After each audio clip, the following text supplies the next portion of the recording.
انت ما تعرفش ابنك. انت ليه مفترض اللي انت عارفه لمجرد ان هو يعني في صفات منك؟ ايوه انا عارفه ان ولادنا امتداد لينا بطريقه او باخرى، بس هم مش ظل لينا.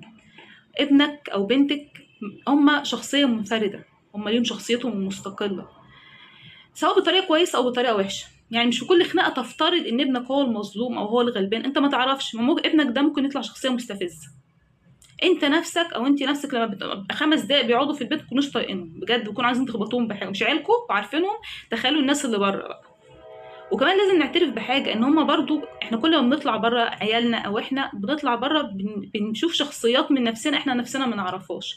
فابنك نفسه ممكن يكون شخصيه مثلا متنمره، الغيره بتوديه له يبقى شخصيه متنمره انت ما تعرفش كده. او الغيره ممكن توديه له يبقى شخصيه مستفزه، تستفز اللي قدامه لدرجه هو يضربه. انا مش بقول طبعا مبرر للضرب او الحاجه كده، بس ابنك مش احسن حاجه.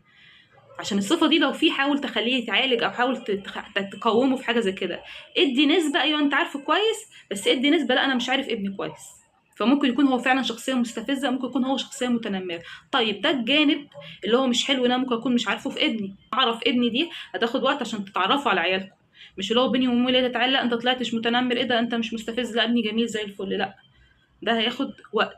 فادوا الموضوع ده وقت، انتوا تتعرفوا على عيالكم وتشوفوهم في مواقف مختلفة وتراقبوهم. ما تفترضوش على طول الحاجات اللي في دماغكم دي في عيالكم، او انتوا شايفينهم ملايكة او شايفينهم شبهكم بالظبط فيعني غلابة زيكم، لا. طيب ايه الجانب الحلو اللي ممكن اكون انا مش عارفه في ابني؟ ودي تبقى صفة حلوة قوي فيه.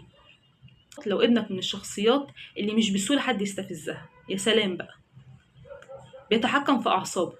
يعني مش يعني لو حد كلمه كلمة هو ما عندوش مشكلة خالص، عادي على فكرة.